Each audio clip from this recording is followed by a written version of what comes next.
CUET 2026 exam का result कुछ ही दिनों में आने वाला है। एंड रिजल्ट आने के बाद लाखों स्टूडेंट्स जिन्होंने CUET का एग्जाम दिया था, उनको अपनी रैंक्स, परसेंटाइल एंड किस कॉलेज में एडमिशन लेना है, ये सबसे रिलेटेड टेंशन होने लगेगी। But behind all this CUET की एक ऐसी रियलिटी भी है जिसके बारे में कोई बात नहीं कर रहा। बट आज इस वीडियो में मैं वो रियलिटी आप लोगों के साथ शेयर करूंगी। So hello everyone, welcome to Chayan chapters. My name is Dishita. आज के वीडियो में हम बात करेंगे about the reality of CUET examination. Yes guys, exam hall के बाहर भी एक रियलिटी CUET की शुरू होती है, जिसके बारे में आज हम बात करेंगे। तो वीडियो को एंड तक जरूर देखना and make sure you subscribe to the channel. चलिए अब शुरू करते हैं। So number one point is there is too much stress. यार तुम लोग ना बहुत ज्यादा स्ट्रेस ले रहे हो CUET एग्जाम के लिए, मतलब हद से ज्यादा स्ट्रेस ले रहे हो तुम लोग। वेदर वो एप्लीकेशन फॉर्म भरने का स्ट्रेस हो, उसके बाद एग्जाम देने का स्ट्रेस हो, वहां पे एग्जाम में जो भी टेक्निकल ग्लिचेस हो रहे हैं उस सब की टेंशन भी तुम लोगों ने ली, फिर शिफ्ट्स चेंज हो रही हैं, मल्टीपल शिफ्ट्स में एग्जाम हो रहे हैं, अब रिजल्ट की टेंशन, रिजल्ट डिले भी होगा उसकी भी टेंशन, आगे इतना कॉम्प्लेक्स काउंसलिंग प्रोसेस है उसकी भी टेंशन लोगे। यार तुम मुझे बताओ कि इतनी सारी टेंशन आप एक एग्जाम के लिए क्यों ले रहे हो? It is just one exam. And the thing is कि स्टूडेंट्स सिर्फ एग्जाम के लिए प्रिपेयर करते हैं, nobody prepares them for the stress that comes with that examination. But आजकल जो है इस डिजिटल मीडिया, इस सोशल मीडिया के जमाने में हम इतना ज्यादा स्ट्रेस लेने लग गए हैं अननेसेसरी चीजों का, जो आप अवॉइड भी कर सकते हैं।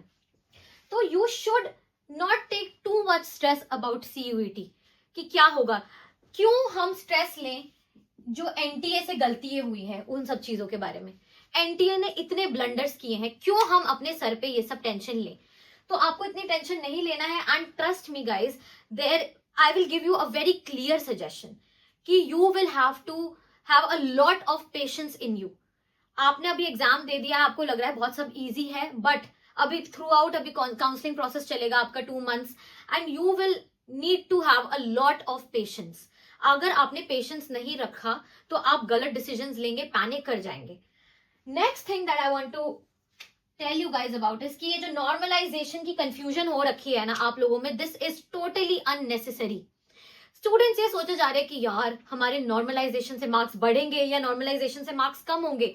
यार this is completely something that NTA will do. और NTA कुछ भी करेगा, मतलब कुछ भी बेकार चीज भी कर सकता है, ठीक है, कुछ भी, मतलब उनका जो भी ये मेथड है नॉर्मलाइजेशन का, ये हमें एग्जैक्टली नहीं पता है and it is a very complex method जो वो यूज करेंगे। तो वो खुद भी जो है अकाउंटेबल नहीं होंगे, चाहे वो जैसा भी रिजल्ट दे देंगे, ठीक है। तो दिस इज समथिंग जो आप समझ के रखो कि बिल्कुल नहीं पता, ठीक है। आपकी प्रोबेबिलिटी कुछ भी हो सकती है, अच्छे की भी हो सकती है, बुरे की भी हो सकती है। एंड जब किसी चीज के बारे में हमें कंफर्म पता ही नहीं हो कि क्या होगा एंड इतना ज्यादा उसमें अनसर्टेनिटी हो, ठीक है, इतना अनसर्टन हो, जब आपका मेथड इतना अनसर्टन हो तो आपको उस चीज की टेंशन क्यों लेनी है? आप क्यों स्क्रॉल कर रहे हैं नॉर्मलाइजेशन के वीडियोस, क्यों कमेंट्स में इतना लिख रहे हैं? हर यूट्यूब चैनल के कमेंट सेक्शन में मैं जाके देखती हूँ, मैं बहुत सारे चैनल से कनेक्टेड भी हूँ एंड मैं देखती हूँ कि स्टूडेंट्स इतना परेशान है कि यार हमारे मार्क्स कम होंगे, 100 नंबर ज्यादा होंगे, कम होंगे। आई थिंक दिस इज समथिंग जो आप कंट्रोल नहीं कर सकते, ये NTA खुद करेगा एंड जो भी जैसा भी होगा you will have to accept that, ठीक है, क्योंकि मार्क्स तो चेंज नहीं होते हैं, यू कांट क्वेश्चन इट, ठीक है। अभी आप आंसर की चैलेंज वगैरह कर रहे हैं, उसके लिए भी NTA आपसे 200 रुपए मांग रहा है। सोचो कि उनके ही क्वेश्चंस को चैलेंज करने के लिए हमें पैसे देने पड़ रहे हैं। तो ये सब चीज में जब जहां पे इतनी अनसर्टेनिटी है, आई डोंट थिंक सो कि आपको नॉर्मलाइजेशन की टेंशन लेनी चाहिए। आपने आई होप अपना रॉ स्कोर जो है कैलकुलेट कर लिया होगा, आंसर की से मैच कर लिया होगा अपनी रिस्पॉन्स शीट से। आई होप आप अभी उस रॉ स्कोर को अपने माइंड में रखिए। Stop thinking about normalisation. जो होगा वो NTA जो है अकाउंटेबल भी नहीं होगा उस चीज के लिए, ठीक है। आपके कम ज्यादा मार्क्स होंगे, it is very uncertain, don't think about it and don't put a lot of stress on yourself. Next is unrealistic expectations. यार CUET का जो टाइम शुरू होता है ना, बच्चों की इतनी अनरियलिस्टिक एक्सपेक्टेशंस जो है शुरू हो जाती हैं। और मैं ये इतने पर्सनल एक्सपीरियंस से आपको इसलिए बता पा रही हूँ क्योंकि मैंने खुद 3 साल पहले CUET एग्जाम दिया था। I am also a 3rd year student at Delhi university. मैंने अभी अपना 3rd ईयर कंप्लीट करा है एंड 4th ईयर अब मैं स्टार्ट करूंगी। I have a lot of experience and ये चीज मैंने देखी थी कि मेरे अंदर भी थी कि मैं इतना स्ट्रेस लेती थी एंड मतलब प्रेफरेंस शीट्स बनवा रही हूँ पैसे देके चैनल्स पे कुछ भी चैनल्स जो भी कह रहे हैं, जो भी बहुत यूट्यूबर्स कह रहे हैं, सोशल मीडिया पे कह रहे हैं, वो मैं जो है बिलीव कर रही हूँ। कोई कह रहा है कि आपके इतने कम मार्क्स में भी आपको बहुत अच्छा कॉलेज मिल जाएगा। ये अनरियलिस्टिक एक्सपेक्टेशंस है आप लोगों की। आपको रियलिटी फेस करनी होगी, ठीक है। आपको ये रियलिटी फेस करनी होगी कि यार अगर आपके 1000 में से 200 नंबर आ रहे हैं ना, तो आपका एडमिशन मतलब बहुत कम है आपके चांसेस एडमिशन के। मतलब अगर आपके पास कैटेगरी है, देन अगर आप स्पॉट राउंड तक रुकते हैं, तब शायद जाके आपका कहीं एडमिशन का 1% चांस बन सकता है। बट रियलिटी जो है इससे बहुत दूर है, और ये आपको यूट्यूबर्स नहीं बताएंगे, क्योंकि उन्हें अपने कोर्सेज बेचने हैं। उन्हें पैसे देकर जो है, उनको आप पैसे देंगे, वो प्रेफरेंस शीट बनाएंगे और बोलेंगे हाँ हाँ आपका एडमिशन पक्का है पक्का है, बट ऐसा कुछ भी नहीं है। तो अभी हमें सोशल मीडिया से इन्फ्लुएंस नहीं होना है। अगर आपने कैलकुलेट करा है, आपका रॉ स्कोर आपको कम लग रहा है ना, तो अभी लॉजिकल चीज एंड प्रैक्टिकल चीज ये होगी कि आप इस चीज पे फोकस करें कि क्या और ऑल्टरनेटिव आप ढूंढ सकते हैं, रादर देन अनरियलिस्टिकली एक्सपेक्टिंग कि यार बहुत मेरे मार्क्स कम है तब भी शायद हो जाए मेरा एडमिशन। अगर इतने कम मार्क्स है ना आपके, तो आप कुछ और चीज कंसिडर करिए, या तो ओपन से करना कंसिडर करिए, या मतलब in the least in the worst case scenario आप ड्रॉप का सोच सकते हैं, अगर आप कमिटेड रह सकते हैं 1 साल वापस से पढ़ने के लिए सीयूटी के लिए। या आप कहीं एसओएल में एडमिशन ले सकते हैं ओपन से कहीं पे, या कोई भी प्राइवेट यूनिवर्सिटीज, अभी तो इतनी प्राइवेट यूनिवर्सिटीज हैं, सबकी काउंसलिंग स्टार्ट होगी, आप उसमें कर सकते हैं। अनरियलिस्टिक एक्सपेक्टेशंस मत रखिए, ना ही इन सब चीजों पे बिलीव करिए, बिकॉज ये आपको बाद में जाके बहुत ज्यादा हर्ट होगा, आपको बिट्रेड फील होगा। Next is comparison. I know this is very common. हम जब भी हमारे रिजल्ट आने वाला होता है, हम जब भी कुछ चीज करते हैं, हमारी लाइफ में कुछ भी चीजें होती हैं, हम हमेशा उसको दूसरों के साथ कंपेयर करते हैं, ठीक है, कि उसके साथ कैसा हो रहा है, उसका रिजल्ट कैसा आया, मेरे कम आ रहे हैं या उसके ज्यादा। We just compare ourselves with each other, and I think this is very wrong at your end. This is very very wrong, because इससे कोई फायदा नहीं हो रहा है आपको, इससे आपका स्ट्रेस बढ़ रहा है, इससे you will not achieve anything, and plus आप डिमोटिवेटेड भी फील करेंगे। Why do you need to compare yourself with everyone? CUET exam की प्रिपरेशन, सीयूईटी एग्जाम की तैयारी, सब बच्चों की जो भी एग्जामिनेशन सेंटर्स थे, ड्यूरेशन थी, सब्जेक्ट्स थे, everything is different for everybody. हर किसी ने अपने लेवल पे तैयारी करी है, डिफरेंट लेवल पे तैयारी करी है, सबकी तैयारी डिफरेंट थी। आप अपने आप को किसी से कंपेयर कर ही नहीं सकते, क्योंकि आप सिमिलर हो ही नहीं, एवरीवन इज डिफरेंट।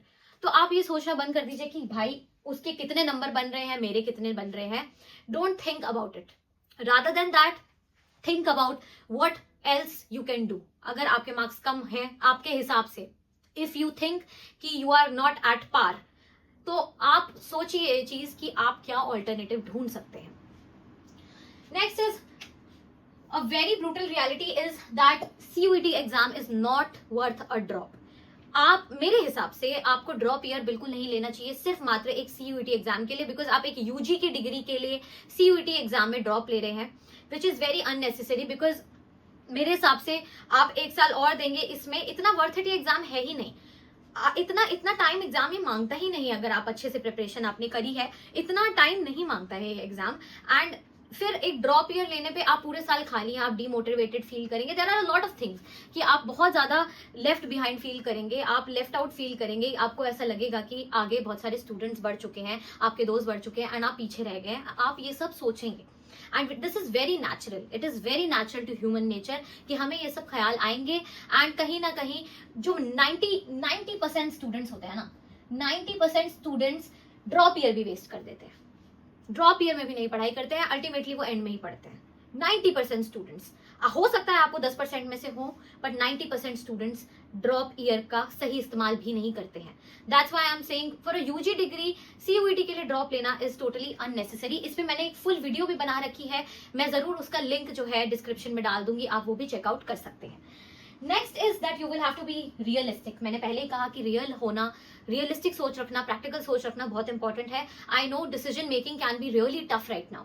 मतलब मैं भी खुद college decision, and I totally get you guys, because मैं खुद अब जो हूँ अपने 4th ईयर में जाऊंगी, and I have to think about a life ahead. मेरे लिए क्या मुझे आगे करना है, मैं भी ये सोच रही हूँ, मैं भी बहुत चीज़ों के परेशान हूँ। इस पर भी मैं आपको एक स्टोरी टाइम या समथिंग मैं कुछ वीडियो बना दूंगी, जिसमें मैं अपना एक्सपीरियंस शेयर करूंगी, everything that I am feeling right now. तो I get it that decision making can be wrong, but अभी आपको अपने इमोशंस में नहीं बहना है, आपको अपने लिए बेस्ट ऑप्शन चूज करना है। बिकॉज बस कॉम्प्रोमाइज मत करिएगा, मतलब किसी भी ऑप्शन पे कॉम्प्रोमाइज बिल्कुल बिल्कुल मत करिएगा, ठीक है। And keep alternative options too, यही मैं कह रही हूँ, बहुत ऑप्शंस हैं यार, बहुत ऑप्शन है। डीयू में नहीं हो रहा, जेएनयू में सॉरी डीयू में नहीं हुआ, या आपका जेएनयू वगैरह, या आपका बीएचयू वगैरह में अगर एडमिशन हो नहीं रहा है, ये सब जगहों पे आपका एडमिशन नहीं भी हो रहा है, तो it is not a big deal, क्योंकि इतनी सारी प्राइवेट यूनिवर्सिटीज हैं, बहुत सारी अच्छी अच्छी प्राइवेट यूनिवर्सिटीज हैं, जिसमें कभी कभार जो है आप अगर कोई कोर्स करें, अगर आप वहां पे पढ़े, तो कभी कभार इन सब से भी ज्यादा उनकी वैल्यू बन जाती है, ठीक है। ओपन भी है, ठीक है, बहुत सारे ऑप्शंस हैं आप लोगों के पास। अभी जब काउंसलिंग प्रोसेस स्टार्ट होगा तब आपको अच्छे से पता चलेगा कि आपके पास कितने ऑप्शंस अवेलेबल हैं। सो मेक श्योर आप अपने लिए बेस्ट ऑप्शन चूज करें, कॉम्प्रोमाइज किसी भी चीज में ना करिए, ना कोर्स में ना कॉलेज में। एंड मतलब ऐसा कॉलेज, ऐसा कोर्स आपको चूज करना है अपने लिए जिससे आप खुश हो, जिसे आप पढ़ना चाहें, जो आपको लगता है कि आगे आपके यूज में आएगा, आपके लिए यूजफुल होगा। एंड अननेसेसरी किसी डीयू के कॉलेज में, बहुत ही बेकार कोर्स है, बहुत ही बेकार कॉलेज में भी जाके कोई फायदा नहीं है, बिल्कुल कोई फायदा नहीं है, उसकी भी कोई वैल्यू नहीं होगी। So that's why don't ever compromise and make a good choice, take your time. ये मत सोचिए कि आपको अचानक से डिसीजन बनाए, टेक योर टाइम, आराम से। अभी काउंसलिंग प्रोसेस शुरू भी नहीं हुआ है, अभी से शुरू कर दो प्रेफरेंस शीट बनाना। प्रेफरेंस शीट का सेपरेट वीडियो भी मैं ले आऊंगी कि कैसे बनानी है, बट थोड़ा बहुत सोचना शुरू कर दो कि आपका क्या प्रेफर्ड कॉलेज है, क्या प्रेफर्ड कोर्स है, ये सब प्रेफरेंस शीट बनाना शुरू कर दो। आप स्पेशली अगर डीयू के लिए अप्लाई करना चाहते हैं, अभी से प्रेफरेंस शीट को जो है अपने माइंड में बनाना शुरू कर दो। एक पेपर पे लिखो, रफ लिखो, आप 10 बार उसे काटोगे, फिर करेक्ट करोगे, एक बार करके देखो, आपको बहुत क्लैरिटी मिलेगी। एंड अगेन, ये आपको हर कोई बोलता है, but this is a very true fact that a single result won't define you at all.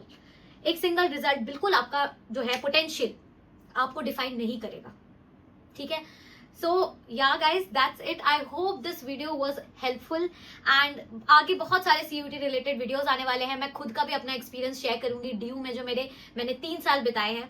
तो मेक श्योर कि आप चैनल को सब्सक्राइब करें, अपने फ्रेंड्स के साथ ये वीडियो जरूर शेयर करें। आई होप वो भी थोड़े मोटिवेशन उनके अंदर भी आएगी, वो भी थोड़े जो है इस स्ट्रेस से बाहर निकल पाएंगे। So please share this video with your friends as well, and I will see you in the next one. Bye bye.